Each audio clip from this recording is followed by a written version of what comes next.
നമസ്കാരം. നക്ഷത്രഫലം പ്രോഗ്രാമിലേക്ക് സ്വാഗതം. നക്ഷത്രഫലം പ്രോഗ്രാമിലേക്ക് ഫോൺ മുഖേന ബന്ധപ്പെടാം, കത്ത് മുഖേനയും ബന്ധപ്പെടാവുന്നതാണ്. മറുപടി അപ്പോൾ തന്നെ ലഭിക്കും. ഭാരതീയ ജ്യോതിഷ ശാസ്ത്രപ്രകാരമായിട്ടുള്ള മറുപടിയായിരിക്കും ലഭിക്കുന്നത്. ഭാവിയെക്കുറിച്ചുള്ള ചോദ്യം ചോദിക്കാവുന്നതാണ്. വളരെ ലളിതമായിട്ടുള്ള പരിഹാര നിർദ്ദേശങ്ങളും ലഭിക്കും എന്നുള്ള കാര്യം പ്രത്യേകിച്ച് ഓർക്കുക. ആദ്യം നമുക്കൊരു കത്തിലേക്ക് പോകാം. ശ്രീമതി പുഷ്പം സുന്ദരം ഇടയ്ക്കോട്ട് കന്യാകുമാരി ഡിസ്ട്രിക്റ്റിൽ നിന്നാണ്. എൻ്റെ നക്ഷത്രം തൃക്കേട്ട. വിവാഹം കഴിഞ്ഞ് 1 വർഷത്തിനകം ഒഴിഞ്ഞു എന്നുള്ളതാണ്. ഇനി വിവാഹം ഉണ്ടോ, ഭാവി എങ്ങനെയാണ് എന്നൊക്കെയാണ് ശ്രീ പുഷ്പം സുന്ദരത്തിന് അറിയേണ്ടത്. 2-ൽ ചൊവ്വയുണ്ട്. കോപവും വാശിയുമുള്ള സ്വഭാവമാണെന്ന് കാണുന്നുണ്ട്.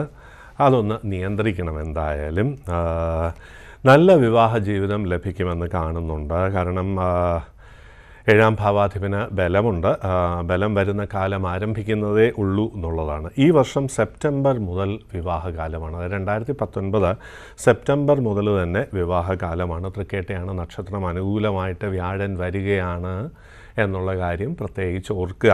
അതുകൊണ്ട് ദൈവാധീനം ഉണ്ടാകും. നല്ല രീതിയിലുള്ള വിവാഹം തന്നെ ലഭിക്കും എന്നുള്ളതിൽ സംശയം വേണ്ട. ഇപ്പോൾ പോകുന്ന ഫാക്ടറി, അവിടെ ഒരു ഫാക്ടറിയിൽ ജോലി ചെയ്യുന്നു എന്ന് പറയുന്നുണ്ട്. എന്തോ നട്ട് ഫാക്ടറിയാണ്. അവിടുത്തെ ജോലി തുടരുക. ജോലി വേണ്ട എന്ന് വെക്കേണ്ട കാര്യമില്ല. കാരണം വരുമാനം വർദ്ധിക്കാനുള്ള ഭാഗ്യമുണ്ട് എന്ന് മാത്രമല്ല, സുഖകരമായിട്ടുള്ള ഒരു ജീവിതം ലഭിക്കുകയും ചെയ്യും. സാമ്പത്തികമായി വളരെ നല്ല ഒരു സ്ഥിതി വരും എന്നുള്ളതിലും യാതൊരു സംശയവും വേണ്ട. സന്തോഷമായിരുന്നുള്ളൂ. ഇനി നമുക്കൊരു കോളിലേക്ക് പോകാം. ഹലോ, ഞാൻ തൃശ്ശൂരിൽ നിന്നാണ് വിളിക്കുന്നത്. പറഞ്ഞോളൂ. എന്റെ മോളുടെ കാര്യം അറിയാനാണ്. മോളുടെ ഡേറ്റ് ഓഫ് ബർത്ത് 17/10/96. എന്താ നക്ഷത്രം?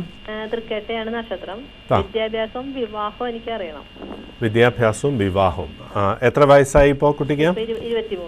23. വിവാഹം ഇപ്പോൾ നടത്താൻ ആഗ്രഹമുണ്ട് എന്നുണ്ടെങ്കിൽ ഈ സെപ്റ്റംബർ ഒക്ടോബർ മുതൽ നടത്താവുന്നതാണ്. അവൾക്ക് പഠിപ്പ് കഴിയണം, അതാണ് നല്ലത്. എപ്പോഴും പഠിത്തം കഴിഞ്ഞിട്ട് എന്തെങ്കിലും സ്വന്തമായിട്ട് വരുമാന മാർഗം ഉണ്ടായതിന് ശേഷം വിവാഹം നടത്തുന്നതാണ് ഏറെ നല്ലത്. സന്തോഷമായിട്ടിരുന്നോളൂ. നല്ല വിവാഹത്തിനുള്ള ഭാഗ്യമുണ്ട് കേട്ടോ. നല്ല വിദ്യാഭ്യാസം തുടരാനുള്ള യോഗം ഉണ്ടെങ്കിലും കഴിഞ്ഞ കുറച്ചു കാലമായിട്ട് വിദ്യാഭ്യാസത്തിൽ താല്പര്യമുണ്ടെങ്കിൽ പോലും വേണ്ട രീതിയിൽ വർക്ക് ചെയ്യുന്നുണ്ടായിരുന്നോ എന്ന് സംശയമുണ്ട്. പക്ഷേ അത് കഠിനമായിട്ട് അയാളുടെ ഒരു കപ്പാസിറ്റി, ഇതിനകത്ത് ബുധാദിത്യ യോഗമൊക്കെ ഉണ്ട്. അപ്പോൾ വളരെ ബുദ്ധിമതി ആണെന്നാണ് ഇതിനകത്ത് കാണിക്കുന്നത്. അതിന് പ്രൊപ്പോർഷനേറ്റ് ആയിട്ടുള്ള ഒരു വർക്ക് ഉണ്ടായിട്ടുണ്ടോ, മാർക്സ് ലഭിച്ചിട്ടുണ്ടോ എന്നുള്ളതിന് സംശയമുണ്ട്. ഏതായാലും ഇനി അങ്ങോട്ട് നല്ല സമയമാണ്. ഇപ്പോഴുള്ളതിനേക്കാൾ ബെറ്റർ പെർഫോമൻസ് കിട്ടും. നമുക്ക് ശനിബന്ധമുള്ള സമയത്ത് ഇപ്പോൾ 10% കിട്ടേണ്ട കുട്ടിക്ക് 95 ആവും, 95 കിട്ടുന്ന കുട്ടിക്ക് 90 ആവും. അതാണ് അതിൻ്റെ ഒരു രീതി എന്ന് പറയുന്നത്. കുട്ടിക്ക് ഏതായാലും നല്ലൊരു സമയം ഇപ്പോൾ ആരംഭിക്കുന്നുണ്ട്. 7 ശനിയുടെ ദോഷം തൃക്കേട്ട നക്ഷത്രം ആയതുകൊണ്ട് ഒന്ന് കുറഞ്ഞിട്ടുണ്ട്. അപ്പോൾ നല്ല രീതിയിലുള്ള വിവാഹബന്ധം ലഭിക്കാനുള്ള ഭാഗ്യമുണ്ട് എന്ന് മാത്രമല്ല, പഠനകാര്യങ്ങളിൽ ഉയർച്ച വരും. നല്ലൊരു ജോലി തരപ്പെടാനുള്ള ഭാഗ്യമുണ്ട് എന്നുള്ള കാര്യവും പ്രത്യേകിച്ച് അറിഞ്ഞോളൂ കേട്ടോ. അപ്പോൾ സന്തോഷമായിട്ടിരുന്നോളൂ. അടുത്തൊരു കോളുണ്ട്, കോളിലേക്ക് പോവാം. ഹലോ. പറഞ്ഞോളൂ. 60 വയസ്സുള്ളതാണ് ഞാൻ. ഇതുവരെ ഒരു ഉയർച്ചയില്ല. 60 വയസ്സ്. എന്താ നക്ഷത്രം എന്ന് പറഞ്ഞോളൂ? രോഹിണി നക്ഷത്രം. ഇപ്പോൾ വ്യാഴൻ അനുകൂലമായിട്ടുള്ള ഒരു സ്ഥാനത്താണ്. പതിചാരത്തിൽ അടുത്ത രാശിയിലേക്ക് പോയിട്ടുണ്ടെങ്കിൽ പോലും വ്യാഴൻ അനുകൂലമായിട്ടുള്ള ഫലങ്ങൾ നൽകുന്ന ഒരു സമയമാണ്. അതായത് ദൈവാധീനം ഉള്ള ഒരു സമയമാണെന്നുള്ള കാര്യം പ്രത്യേകിച്ച് അറിയുക. ഇപ്പോൾ നമ്മൾ പ്രാർത്ഥനയോടുകൂടി മുന്നോട്ട് പോയി കഴിഞ്ഞാൽ പ്രയാസങ്ങളൊക്കെ നീങ്ങും. ഇപ്പം എന്താ സാമ്പത്തികമായിട്ടുള്ള കാര്യമാണോ അറിയേണ്ടത്? സാമ്പത്തികമുണ്ട്, സന്താനമില്ല. രാഹുസ്ഥിതിയുണ്ട്. രാഹുസ്ഥിതി ഉള്ളതുകൊണ്ട് വൈകാരികമായിട്ടും ചെറിയ പ്രയാസങ്ങൾ കാണുന്നു. ബന്ധുക്കളുമായിട്ട് അങ്ങനെയും വരാം. ഇപ്പം ഒരു തൃപ്തിക്കുറവ് പൂർണ്ണമായിട്ട് ലൈഫ് ജീവിതത്തെക്കുറിച്ച് വന്നിട്ടുണ്ടാകാം. വിഷമിക്കേണ്ട കാര്യമില്ല. കാരണം ഇപ്പോൾ ദൈവാധീനം വന്നു തുടങ്ങുന്ന ഒരു സമയമാണ്. ഞാനൊരു പരിഹാരം പറയാം, അതങ്ങോട്ട് ചെയ്തോളൂ. അപ്പോഴേക്കും ദോഷങ്ങളൊക്കെ അങ്ങോട്ടേക്ക് മാറിക്കോളും. ദിവസവും നാരായണീയം പാരായണം ചെയ്യാം. നാരായണീയം 1 ദശകം പാരായണം ചെയ്തോളൂ കേട്ടോ. അപ്പോൾ സമാധാനം ലഭിക്കും, സാമ്പത്തികമായിട്ടും ഉയർച്ച വരും, സന്തോഷമായിട്ടിരുന്നോളൂ. അടുത്തൊരു കോളുണ്ട്, കോളിലേക്ക് പോവാം. ഹലോ ഹലോ ഹലോ പറഞ്ഞോളൂ. ഹലോ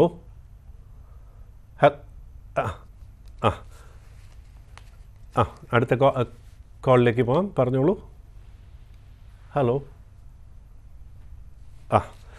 ഇനി അടുത്തൊരു കത്തിലേക്കാണ്. കോള് കട്ടായി, അപ്പോൾ അതുകൊണ്ട് ഒരു കത്തിലേക്ക് പോവാണ്. ശ്രീ പുഷ്പാങ്കദൻ പാലോടുന്ന ഒരു ചോദ്യം ചോദിക്കുകയാണ്. എൻ്റെ നക്ഷത്രം അനിഴമാണ്. അസുഖത്തിന് ചികിത്സയിലുമാണ്. 3 വർഷമായി കഷ്ടപ്പെടുന്നു എന്നുള്ളതാണ്. 3 വർഷമായി കഷ്ടപ്പെടുന്നു. അത് കാരണം ധാരാളം പണമൊക്കെ നഷ്ടപ്പെട്ടു പോയിട്ടുണ്ട്. ആകെ ചെറിയൊരു ചായക്കടയാണ് ഉണ്ടായിരുന്നത്, അതും നഷ്ടപ്പെട്ടു ചികിത്സയ്ക്കായിട്ട്. ഇപ്പോൾ എന്ത് ചെയ്യണം എന്നറിയില്ല എന്നാണ് പറഞ്ഞിരിക്കുന്നത്. അനിഴം നക്ഷത്രമായതുകൊണ്ട് ചെയ്യാവുന്ന ഒരു കാര്യം, 7.5 ശനിയിൽ ജന്മശനിക്കാലമൊക്കെ ആയിരുന്നു. സാധാരണഗതിയിൽ പറയാറ് ആരോഗ്യപരമായിട്ടുള്ള പ്രയാസങ്ങളുണ്ടാകും, വളരെയധികം വിഷമങ്ങൾ ഉണ്ടാക്കുന്ന അനുഭവങ്ങൾ ഉണ്ടാകുന്ന ഒരു കാലമായിരുന്നു കഴിഞ്ഞ 3 വർഷമായിട്ട്. അത് 3 വർഷവും ചികിത്സയിലായിരുന്നു ഉണ്ടായിരുന്നത്. മിക്കവാറും എല്ലാം നഷ്ടപ്പെട്ടു എന്നാണ് കത്തിൽ പറഞ്ഞിട്ടുള്ളത്. ഏതായാലും വിഷമിക്കേണ്ട ഒരു കാര്യവുമില്ല. ശുക്രനും വ്യാഴനുമായിട്ടുള്ള ഒരു ബന്ധം ഇവിടെ കാണുന്നുണ്ട്. അതുകൊണ്ട് ചെയ്തുകൊണ്ടിരുന്ന ബിസിനസ്, അതായത് ഈ ചെറിയൊരു ചായക്കട എന്ന് പറഞ്ഞാൽ ആ ബിസിനസ് ഇനിയും തുടരാവുന്നതാണ്. ആഹാര വസ്തുക്കളുമായിട്ടുള്ള ആ കച്ചവടത്തിലൂടെ ധാരാളം പണം വന്ന് ചേരാനുള്ള ഭാഗ്യമുണ്ട്. അപ്പോൾ അതുകൊണ്ട് അതിൽ സന്തോഷമായിട്ടിരുന്നുള്ളൂ. അതിൽ വിഷമിക്കേണ്ട കാര്യങ്ങളൊന്നുമില്ല. ഇപ്പോൾ ആ ചികിത്സ കഴിഞ്ഞു, അതുകൊണ്ട് ആരോഗ്യമൊക്കെ തിരിച്ചു കിട്ടിയിട്ടുണ്ട് എന്ന് മനസ്സിലായി. അത് വളരെ സന്തോഷം. പ്രാർത്ഥന തുടരുക എന്നുള്ളതാണ്. ഞായർ തിങ്കൾ ദിവസങ്ങളിൽ ശിവക്ഷേത്ര ദർശനം നടത്തുക. ശ്രീ പുഷ്പാങ്കദൻ ശിവക്ഷേത്ര ദർശനം നടത്തുക, അവിടെ നിന്ന് പ്രാർത്ഥിച്ചോളൂ. ദിവസവും ശിവാഷ്ടോത്തര ശതനാമാവലി ഭക്തിപൂർവ്വം ജപിച്ചുകൊള്ളുക. അപ്പോൾ പിന്നീട് ഈ അസുഖം ഉണ്ടാവില്ല, സന്തോഷമായിട്ടിരുന്നോളൂ, എല്ലാ ഐശ്വര്യവും വരും. അടുത്ത കോളിലേക്ക് പോകാം. ഹലോ നമസ്കാരം സർ. നമസ്കാരം. ഞാൻ ആര്യാണ്, തിരുവനന്തപുരത്ത് നിന്നാണ് വിളിക്കുന്നത്. എവിടുന്നാ? തിരുവനന്തപുരം. പറഞ്ഞോളൂ. സർ, എന്റെ കല്യാണം ഉറപ്പിച്ചു. 1 വർഷത്തിനകത്തേ ഉണ്ടാവുള്ളൂ. പക്ഷെ ഞങ്ങൾ രണ്ടുപേരും ജാതകം നോക്കിയിട്ടില്ല. പക്ഷെ പറഞ്ഞെടുത്ത് എല്ലാരും പറയുന്നത് 3-ാം നാളാണ്, നടത്തരുത് എന്നാണ് പറയുന്നത്. അത് ഈ 3-ാം നാൾ എന്ന് പറയുന്ന ഒരു കാരണം കൊണ്ട് മാത്രം നമ്മൾ പൊരുത്തമില്ല എന്ന് വിധിക്കാറില്ല. പല ഘടകങ്ങളുമുണ്ട്. ഈ നക്ഷത്രപ്പൊരുത്തത്തിന് പ്രാധാന്യമുണ്ട്. പക്ഷെ കൂടുതലും നമ്മൾ ഗ്രഹനിലയ്ക്കാണ് പ്രാധാന്യം കൊടുക്കുന്നത്. അതായത് ചൊവ്വാദോഷമുണ്ടോ, മറ്റെന്തെങ്കിലും ദോഷമുണ്ടോ, പഞ്ചമം സന്തതിഭാവം ബലമുണ്ടോ, അഷ്ടമം ബലമുണ്ടോ, ആയുർസ്ഥാനം ബലമുണ്ടോ, പിന്നെ നമ്മൾ ഘടനാപൊരുത്തം എന്ന് പറയും, പേഴ്സണാലിറ്റി കോമ്പാറ്റബിലിറ്റി ഉണ്ടോ എന്നുള്ളതാണ് അടുത്ത കാര്യം. പിന്നെ പ്രശ്നരാശിയിൽ സാധാരണഗതിയിൽ ജ്യോത്സ്യന്മാർ പ്രശ്നരാശി കൂടി എടുക്കും. പ്രശ്നരാശി എടുത്തതിന് ശേഷം അനുകൂല ഭാവമുണ്ടോ, അതായത് കുടുംബസ്ഥാനങ്ങളുമായിട്ട് ബന്ധം എങ്ങനെയാണ്, ഇങ്ങനെയുള്ള ഘടകങ്ങളെല്ലാം നോക്കിയിട്ടാണ് സാധാരണഗതിയിൽ പൊരുത്തം പഴയ ആചാര്യന്മാർ പറയാറുള്ളത്. ഇന്നിപ്പോൾ തിരക്കിൻ്റെ ഒരു കാലമായതുകൊണ്ട് പെട്ടെന്ന് എല്ലാവരും നക്ഷത്ര പൊരുത്തം 10-ൽ 5 ഉണ്ട്, ചേർത്തോളൂ, മധ്യമരജ്ജു ഇല്ല, വേദമില്ല, അപ്പോൾ അതുകൊണ്ട് ചേർക്കാം എന്നുള്ള രീതിയിൽ ഇപ്പോൾ പൊരുത്തം പറയുന്നുണ്ട്. സാധാരണഗതിയിൽ പൊരുത്തം എന്ന് പറയുന്നത് കുറച്ചൊരു കോംപ്ലിക്കേറ്റഡ് പ്രോസസ്സാണ്.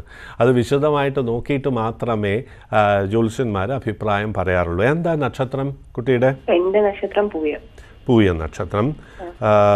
എന്താ ഈ വരൻ്റെ നക്ഷത്രം എന്താണ്? നക്ഷത്രം. ഇതിനകത്ത് ഇപ്പോൾ നമ്മളൊരു രാശി എടുത്തപ്പോൾ കാണുന്ന കാര്യം എന്താണെന്ന് വെച്ച് കഴിഞ്ഞാൽ കുട്ടി വളരെ എമോഷണലാണ്, സെൻസിറ്റീവാണ്, ആണല്ലോ അല്ലേ? വളരെ എമോഷണലാണ്, സെൻസിറ്റീവാണ്. പിന്നെ ഒരു കോംപ്ലിമെൻ്റ് പറയാം, you are very straightforward and honest. വ്യാഴനാണ് വന്നിരിക്കുന്നത്, അതുകൊണ്ട് ദൈവിക സ്വഭാവമുള്ള ഒരു കുട്ടിയാണ് എന്ന് മാത്രമല്ല ദേവഗണത്തിൽപ്പെട്ട നക്ഷത്രവുമാണ്. അപ്പോൾ കുട്ടി വളരെ എമോഷണലും സെൻസിറ്റീവും എല്ലാ ബന്ധങ്ങളിലും വളരെ ഇൻവോൾവുമാണ്, ആണല്ലോ അല്ലേ? അതെ സർ. അപ്പോൾ സാധാരണഗതിയിൽ നമ്മൾ ഓവർ ഇൻവോൾവ്മെൻറ്റ് വരുമ്പോൾ ജീവിതത്തിൽ ചെറിയ പ്രയാസങ്ങൾ വരിക സ്വാഭാവികമാണ്. എന്തായാലും ജാതകം ഒന്ന് ഇപ്പോൾ വിവാഹം നിശ്ചയിച്ചു കഴിഞ്ഞാൽ പിന്നെ നമ്മൾ അതിലേക്ക് ഇൻവെസ്റ്റിഗേറ്റ് ചെയ്യുന്നതിൽ വലിയ കാര്യമില്ലല്ലോ.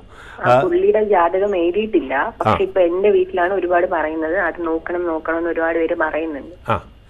അതൊരു കാര്യം ചെയ്യുക, ജാതകത്തിൽ അങ്ങനെ അങ്ങേയറ്റം വിശ്വാസമുണ്ട് എന്നുണ്ടെങ്കിൽ ഒരു ജോത്സ്യനെ നന്നായിട്ട് കാണിച്ച് പ്രശ്നരാശിയൊക്കെ എടുപ്പിച്ചിട്ട് ഇത് നന്നായിട്ട് പൊരുത്തമുണ്ടോ എന്നുള്ള കാര്യം ഒന്നുകൂടി ഒന്ന് കൺഫേം ചെയ്യുന്നത് നല്ലതാണ്. പക്ഷേ വിവാഹ നിശ്ചയമൊക്കെ നടത്തിയിട്ടുണ്ടെന്നുണ്ടെങ്കിൽ ഇനി അതിനകത്ത് പിന്മാറുന്നത് ശരിയല്ലല്ലോ. നമ്മൾ പ്രാർത്ഥന സമർപ്പണം ഈശ്വരനിലെല്ലാം സമർപ്പിച്ച് മുന്നോട്ട് പോവുക എന്നുള്ളതായിരിക്കും കൂടുതൽ. ഇപ്പം നിശ്ചയിച്ചോ വിവാഹം? നിശ്ചയിച്ചു.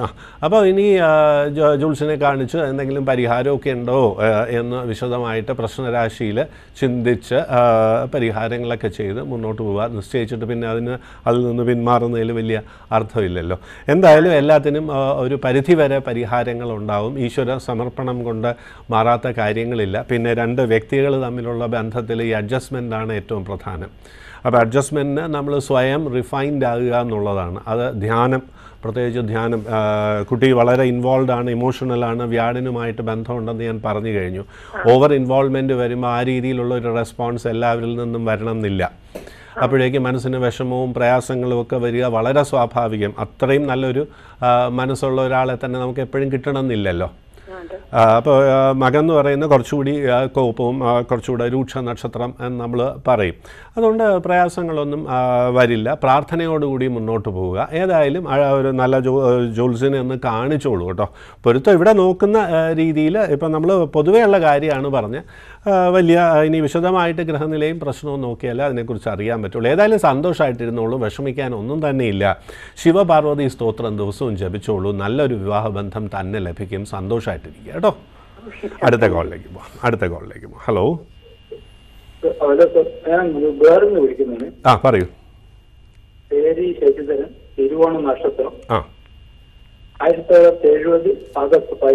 എന്താ അറിയണ്ട? ഒഴിവാക്കി നാട്ടിൽ സെറ്റിലായിരുന്ന പരിപാടിയാണ്. അങ്ങനെ ജോലിക്കൊന്ന് ശ്രമിച്ചാൽ നടക്കുമോ, അതല്ല ഷോപ്പ് തുടങ്ങിയാൽ വിജയിക്കുമോ എന്നറിയാം. ഇപ്പോൾ തിരുവോണ നക്ഷത്രമായതുകൊണ്ട് തൽക്കാലം ഒരു സാമ്പത്തികമായിട്ട് മെച്ചമുണ്ടാകാനുള്ള ഭാഗ്യം കാണുന്നുണ്ട്. അടുത്ത 6 മാസത്തിനകം സാമ്പത്തികമായിട്ട് കുറച്ചുകൂടെ മെച്ചമാകും, അതിൽ സംശയമൊന്നും തന്നെ വേണ്ട. പക്ഷേ 7.5 ശനിക്കാലം ആയതുകൊണ്ട് തീരുമാനങ്ങളിലൊക്കെ പ്രയാസങ്ങൾ വരും, ഒരു അൺസർട്ടൻറ്റി ഇൻ പ്രൊഫഷൻ വരും എന്നൊക്കെയുള്ള ഒരു സൂചനയുണ്ട്. അപ്പോൾ എല്ലാ കാര്യങ്ങളിലും ഒരു നിയന്ത്രണം വേണം കേട്ടോ. അപ്പോൾ അതുകൊണ്ട് വിഷമിക്കാനൊന്നും തന്നെയില്ല. ഈ വർഷം ചെറിയ നേട്ടങ്ങളുണ്ടാവും, പുതിയ ജോലിക്കുള്ള ഓഫേഴ്സ് വരും എന്നുള്ളതിലും സംശയമൊന്നും തന്നെ വേണ്ട. സന്തോഷമായിട്ടിരുന്നോളൂ. അടുത്ത കോളിലേക്ക് പോവാം. ഹലോ. പറഞ്ഞോളൂ സാർ. എൻ്റെ പേര് അർജുൻ എന്നാണ്, തൃശ്ശൂരിൽ നിന്നാണ് വിളിക്കുന്നത്. പറഞ്ഞോളൂ. ഞാനിങ്ങനെ പുറത്തു പോകാനായിട്ട് ആദ്യം പുറത്തൊക്കെ ആയിരുന്നു, പക്ഷെ അതൊന്നും ശരിയായില്ലായിരുന്നു. പിന്നെ പോവാനായിട്ട് ഇങ്ങനെ കുറെ അപ്ലൈ ചെയ്തിട്ടുണ്ട്, അപ്പൊ അതൊന്നും ശരിയാവുന്നില്ല. എന്താ നക്ഷത്രം? നക്ഷത്രം ചോദിക്ക്. ഇപ്പോൾ തരക്കേടില്ലാത്ത സമയമാണ്. ഇപ്പോൾ ഒന്ന് നന്നായിട്ട് ശ്രമിച്ചോളൂ. അടുത്ത 9 മാസത്തിനകത്ത് തന്നെ വിദേശ ബന്ധം വരാനുള്ള ഒരു ഭാഗ്യമുണ്ട് കേട്ടോ. അപ്പോൾ ചോദിക്ക് തരക്കേടില്ലാത്തൊരു സമയം ആരംഭിച്ചിട്ടുണ്ട് എന്നുള്ളത് കൊണ്ട് സന്തോഷമായിട്ടിരുന്നോളുക. തരക്കേടില്ലാത്തൊരു ജോലിയും നല്ല സ്ഥിതിയും വരും എന്നും കാണുന്നുണ്ട്. കഴിഞ്ഞ കുറച്ചു കാലമായിട്ട് ഒരുപാട് പ്രയാസങ്ങളുണ്ടായിരുന്നു. 5 വർഷമായിട്ട് ഒരുപാട് പ്രയാസങ്ങൾ ഉണ്ടായിരുന്നതായിട്ടാണ് കാണുന്നത്. അപ്പോൾ പണം ഉണ്ടെങ്കിലും പണമൊക്കെ ചിലവായി പോയിട്ടുണ്ടാവും. സമ്പാദ്യമൊന്നും കാര്യമായിട്ട് കാണില്ല. നേരത്തെ വിദേശത്തായിരുന്നു എന്ന് പറഞ്ഞു, അവിടെയും ചെറിയ പ്രയാസങ്ങളൊക്കെ ഉണ്ടായിരുന്നു. കാരണം അവിടെ നിന്ന് എന്തെങ്കിലും സമ്പാദിച്ചിട്ടുണ്ടെങ്കിൽ അതും പോയിട്ടുണ്ടാവും അല്ലേ? പിന്നെ ഇപ്പോഴത്തെ ഒരു ഗ്രഹനില അനുസരിച്ച് ബിസിനസ്സിനൊന്നും ശ്രമിക്കേണ്ട തൽക്കാലം, കുറച്ച് കഴിഞ്ഞിട്ട് മതി അതൊക്കെ കേട്ടോ. ഇപ്പോൾ വിദേശത്തേക്ക് പോകാൻ തന്നെ ശ്രമിച്ചോളൂ. എല്ലാം അനുകൂലമായിട്ടുള്ള ഒരു ഭാവത്തിൽ വരും. സന്തോഷമായിട്ടിരുന്നോളൂ. നമുക്ക് അടുത്ത കോളിലേക്ക് പോകാം. സന്തോഷമായിട്ടിരുന്നോളൂ. ഹലോ. പറഞ്ഞോളൂ. ചെന്നൈയിൽ നിന്നാണ്. പറയൂ. പ്രിയ തൃക്കേട്ട 23/5/97. മോളുടെ കല്യാണത്തിന്റെ കാര്യം അറിയാൻ വേണ്ടിട്ടാ. കല്യാണത്തിന് അങ്ങനെ പ്രായമായി വരുന്നല്ലേ ഉള്ളൂ. ഇപ്പൊ എന്താ ധൃതിയുണ്ടോ? അല്ലേ, അങ്ങനെയല്ല, എപ്പോഴാ സമയം അറിയാലോ വെച്ചിട്ടാ. തൃക്കേട്ടയ്ക്ക് ഇപ്പോൾ വിവാഹം ആലോചിക്കാൻ താല്പര്യം ഉണ്ടെങ്കിൽ ഈ സെപ്റ്റംബർ ഒക്ടോബർ മുതൽ വിവാഹം ആലോചിച്ചോളൂ. സെപ്റ്റംബർ ഒക്ടോബർ മുതൽ വിവാഹം ആലോചിച്ച് കഴിഞ്ഞാൽ 2020 തന്നെ വിവാഹം ശരിയാകാനുള്ള യോഗമുണ്ട്. ഡേറ്റ് എന്നാന്ന് പറഞ്ഞു? 23/5. 23/5 ആണല്ലേ? ആ. ചൊവ്വ ബലമുണ്ട്, അപ്പോൾ അതുകൊണ്ട് കുട്ടിയുടെ വാശി ഉണ്ടാവും കേട്ടോ, വാശി അല്പം കോപമൊക്കെ ഉണ്ടാവും, അതൊന്ന് നിയന്ത്രിച്ചോളാൻ പറയൂ കേട്ടോ. അതുണ്ടല്ലോ അല്ലേ? അതൊന്ന് നിയന്ത്രിച്ചോളാൻ പറയൂ. കുടുംബജീവിതത്തിൽ ഏറ്റവും സന്തോഷം നൽകുന്നത് പൊതുവെ ഇങ്ങനെയുള്ള ഒരു അഡ്ജസ്റ്റ്മെൻറ്റിലാണ് സന്തോഷം വരുന്നത്. നമ്മൾ ഇൻവോൾവ് ആകാൻ കഴിഞ്ഞു കഴിഞ്ഞാൽ സന്തോഷം വരും. എപ്പോഴും ദേഷ്യവും വാശിയൊക്കെ ഉണ്ടെന്നുണ്ടെങ്കിൽ വ്യക്തികൾ തമ്മിൽ അകലാനുള്ള സാധ്യതയാണ് കൂടുതലുള്ളത്. അപ്പോൾ അതുകൊണ്ട് അത് വരാതിരിക്കാൻ പ്രത്യേകം ശ്രദ്ധിച്ചോളൂ. എല്ലാ ഐശ്വര്യങ്ങളും വരും.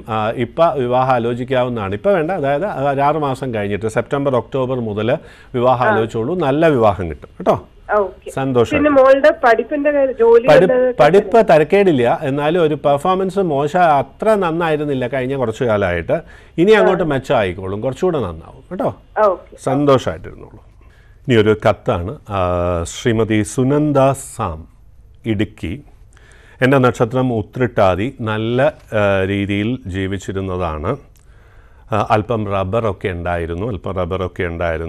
അതൊക്കെ നഷ്ടത്തിലായി എന്നുള്ളതാണ്. മകൻ ആയില്യം നക്ഷത്രം, കാനഡയിൽ പോകുവാൻ ശ്രമിക്കുന്നു. രക്ഷപ്പെടുമോ എന്നുള്ളതാണ് അറിയേണ്ടത്. 2 കാര്യങ്ങൾ.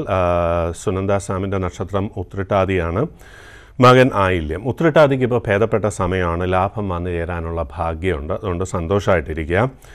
മകനും തരക്കേടില്ലാത്ത ഒരു സമയമാണ്. ആയില്യം നക്ഷത്രമായതുകൊണ്ട് പഞ്ചമത്തിൽ വ്യാഴനൊക്കെ സഞ്ചരിക്കുന്ന കാലം എന്ന് പറയും. ദൈവാധീനമുള്ള സമയമാണ്. കഴിഞ്ഞ 3 വർഷമായിട്ട് തടസ്സപ്പെട്ടിരുന്നു. ഇപ്പോൾ വിഷമിക്കേണ്ട കാര്യമില്ല. ഇപ്പോൾ കാര്യമായിട്ടൊന്ന് ശ്രമിച്ചോളൂ. വിദേശയോഗം ജാതകത്തിൽ തന്നെയുണ്ട്. എന്തായാലും വിദേശത്ത് പോകാനും വിദേശധനം വരാനുമുള്ള ഭാഗ്യമുണ്ട്. ഇപ്പോൾ തരക്കേടില്ലാത്തൊരു സമയമാണ്. ഇപ്പോൾ അങ്ങോട്ട് ശ്രമിച്ചോളൂ. ഈ വർഷം കഴിയുന്നതിന് മുൻപ് തന്നെ വിദേശത്തേക്ക് പോകാനുള്ളൊരു ഭാഗ്യം വരും. അവിടെ സമ്പന്നനാകാനുള്ള ഒരു ഭാഗ്യമുണ്ട്. കാരണം ജാതകമനുസരിച്ച് 10ാം ഭാവമൊക്കെ വളരെ ബലമുള്ള ഒരു ജാതകമാണ്. അപ്പോൾ അതുകൊണ്ട് തന്നെ വളരെ നയവും തന്ത്രവും ഒക്കെ അറിയാവുന്ന ഒരു വ്യക്തിയാണ്. അവിടെ ചെന്ന് ബിസിനസ്സിലും നന്നായിട്ട് ശോഭിക്കും. ചെറിയൊരു ജോലിയിൽ ആദ്യം തുടങ്ങിയതിന് ശേഷം നല്ല രീതിയിലുള്ള ബിസിനസ്സൊക്കെ സ്റ്റാർട്ട് ചെയ്തതിന് ശേഷം നല്ലൊരു സ്ഥിതി തന്നെ വരാനുള്ള ഭാഗ്യമുണ്ട് എന്നുള്ള കാര്യം പ്രത്യേകിച്ചറിയാം. സന്തോഷമായിട്ടിരുന്നുള്ളൂ. അടുത്ത ഒരു കോളുണ്ട്, നമുക്ക് കോളിലേക്ക് പോകാം. ഹലോ. എൻ്റെ പേര് അഖിൽ എന്നാണ്. ഞാൻ കോട്ടയത്തു നിന്നാണ് വിളിക്കുന്നത്. പറഞ്ഞോളൂ. ഞാൻ എൻ്റെ ജോലി സംബന്ധമായിട്ടുള്ള ഒരു കാര്യം അറിയാൻ വേണ്ടി വിളിച്ചത്. എന്താ നക്ഷത്രം? നക്ഷത്രം ചോതി. ചോതി അല്ലേ? വർഷം ഡേറ്റ് ഓഫ് ബർത്ത് 21/11/1995. എന്താ അറിയേണ്ടത്? ഞാനിപ്പോ പഠിച്ചു ഇറങ്ങിയിട്ട് ഒരു 3 കൊല്ലമായി. ഇപ്പം PSC SSC എക്സാംസ് ഒക്കെ എഴുതിക്കൊണ്ടിരിക്കുക. പക്ഷെ ഒന്നും അങ്ങോട്ട് കേറുന്നില്ല. അതിനുള്ള വർക്ക് ചെയ്യുന്നുണ്ടെങ്കിൽ പോലും കിട്ടുന്നില്ല. അത് എന്താണെന്ന്. ഈ കോമ്പറ്റേറ്റീവ് എക്സാം എന്ന് പറയുമ്പോൾ വളരെ കോമ്പറ്റേറ്റീവ് ആയിട്ടുള്ള ഒരു അവസ്ഥയാണ് കേരളത്തിലുള്ളത്, ഒന്നാമത്. അപ്പോൾ ഒരു ജാതകം കൊണ്ട് നമുക്കിപ്പോൾ ഒരു കോമ്പറ്റേറ്റീവ് എക്സാംസിൽ വിജയിക്കുമോ എന്ന് പറയാൻ ബുദ്ധിമുട്ടാണ്. കാരണം മറ്റുള്ളവരുടെ ജാതകം നമ്മളെക്കാളും മെച്ചമാണെങ്കിൽ തീർച്ചയായിട്ടും അവരായിരിക്കും നേടുക. എന്തായാലും ജാതകത്തിൽ ഭാഗ്യമുണ്ട്. ഭാഗ്യമുള്ളതുകൊണ്ട് നല്ലൊരു ജോലി തരപ്പെടാനുള്ള യോഗമുണ്ട്. കഴിഞ്ഞ കുറച്ചു കാലമായിട്ട് ചോദ്യ നക്ഷത്രമായതുകൊണ്ട് ഒരുപാട് പ്രയാസങ്ങളും തടസ്സങ്ങളും ഉണ്ടായിരുന്നു. ഇപ്പോൾ you have started working and you will come up very well. അതിൽ സംശയമൊന്നും തന്നെ വേണ്ട. വരുന്ന 6 മാസത്തിനകം തന്നെ ഒരു ജോലി ലഭിക്കാനുള്ള ഭാഗ്യമുണ്ട്. ആദ്യം ഒന്നൊരു പ്രൈവറ്റ് ഫേമിൽ ശ്രമിച്ചോളൂ. ഇപ്പോൾ സ്വന്തമായിട്ട് വരുമാനം വരാൻ ഭാഗ്യമുള്ളൊരു സമയമാണ്. കാരണം ധനലക്ഷ്മി സ്ഥാനം കാണുന്നു. ധനലക്ഷ്മി സ്ഥാനം കാണുന്നതുകൊണ്ട് ഇപ്പോൾ ഒരു വരുമാന മാർഗം ഉണ്ടാകാനുള്ള ഭാഗ്യം എന്തായാലും ഇപ്പോൾ ഉണ്ട്. അപ്പോൾ ഒരു ജോലിക്ക് ശ്രമിച്ചോളൂ. ഒരു പ്രൈവറ്റ് സ്ഥാപനത്തിലാണെങ്കിലും നല്ലൊരു ജോലി ലഭിക്കും. സന്തോഷമായിട്ടിരുന്നോളൂ. 4 വർഷം കൂടി കഴിഞ്ഞിട്ടാണ് കുറച്ചുകൂടി നല്ല സമയം വരുന്നത്. അത് അന്ന് വളരെ നല്ല നിലയ്ക്ക് എത്തും. സംശയം ഒന്നും തന്നെ വേണ്ട. ഏതായാലും സന്തോഷമായിട്ടിരുന്നോളൂ. ഇനി ഒരു കോളുണ്ട്, ആ കോളിലേക്ക് പോകാം. ഹലോ. എവിടുന്നാണ് വിളിക്കുന്നത്? ഞാൻ ഹൈദരാബാദിൽ നിന്ന്. പറയൂ, ആരുടെ കാര്യം അറിയാം? മുരളീധരൻ നായരാണ് എന്റെ പേര്. എന്റെ മകന്റെയും മരുമകളുടെയും മകളുടെയും കാര്യം അറിയാൻ വേണ്ടിയാ. ഏതായാലും മകളുടെ കാര്യം പറയൂ. നക്ഷത്രം എന്താണ്? മകള് ഉത്രാടം, മരുമകന് ഉത്രാടമാ. അത് മകരക്കൂറ്, രണ്ടുപേരും. അതിന്റെ വിവരം അറിയാൻ വേണ്ടി വിളിച്ച. ഇപ്പോ 7.5 ശനിക്കാലാണ്. 7.5 ശനിക്കാലാണ് 6 വരുന്നത്. അപ്പോൾ അതുകൊണ്ട് ഇപ്പോൾ ഗൃഹത്തിൽ സമാധാനം കുറയുന്ന ഒരു കാലമായതുകൊണ്ട് സമാധാനം ഉണ്ടാക്കാൻ ശ്രമിക്കുക എന്നുള്ളതാണ് ആദ്യം പറയാനുള്ളത്. ഐശ്വര്യദായകമായിട്ടുള്ള ഒരു ദാമ്പത്യമൊക്കെ കിട്ടാനുള്ള ഭാഗ്യം ഉണ്ട് എങ്കിൽ തന്നെയും അഭിപ്രായ വ്യത്യാസങ്ങൾ വരാതിരിക്കാൻ ശ്രദ്ധിക്കണം എന്നാണ് പ്രശ്നരാശിയിൽ കാണുന്നത് കേട്ടോ. ഹലോ കേൾക്കുന്നുണ്ടല്ലോ അല്ലേ? കേൾക്കുന്നുണ്ട്. അപ്പോൾ ഇപ്പം നല്ല സമയമല്ല, 7:30 ശനിയാണ്, 2 പേർക്കും 7:30 ശനിയാണ്. അതുകൊണ്ട് ചിലപ്പോൾ കോപമൊക്കെ കൂടിയിരിക്കും, അഭിപ്രായ വ്യത്യാസം. ഹലോ അപ്പോൾ കോപമൊക്കെ അല്പം ഒന്ന് കൂടിയിരിക്കും, സന്തതി ഭാവവും അല്പ ബലക്കുറവുണ്ട്. അപ്പോൾ അതുകൊണ്ട് ഇപ്പോൾ സന്തോഷമായിട്ട് പ്രാർത്ഥനയോടുകൂടി മുന്നോട്ട് പോകാൻ പറയുക. 2 വർഷം കൂടി കഴിയുമ്പോൾ വളരെ അനുകൂലമായിട്ടുള്ള സമയം വരും. ഇപ്പോൾ ചെറിയ തടസ്സങ്ങളും പ്രയാസങ്ങളും വൈകാരികമായിട്ട് പ്രയാസങ്ങളും ഒക്കെ കുടുംബത്തിനകത്ത് കാണുന്നുണ്ട്. ഏതായാലും അതൊക്കെ അങ്ങോട്ട് മാറിക്കോളും. ഈ 7:30 ശനിയുടെ ദോഷം അങ്ങോട്ട് കുറയുമ്പോൾ എന്നുള്ള കാര്യം പ്രത്യേകം മകളെയും മരുമകനെയും അറിയിച്ചോളൂ കേട്ടോ. എന്തെങ്കിലും പ്രത്യേകിച്ച് ചോദിക്കാനുണ്ടോ?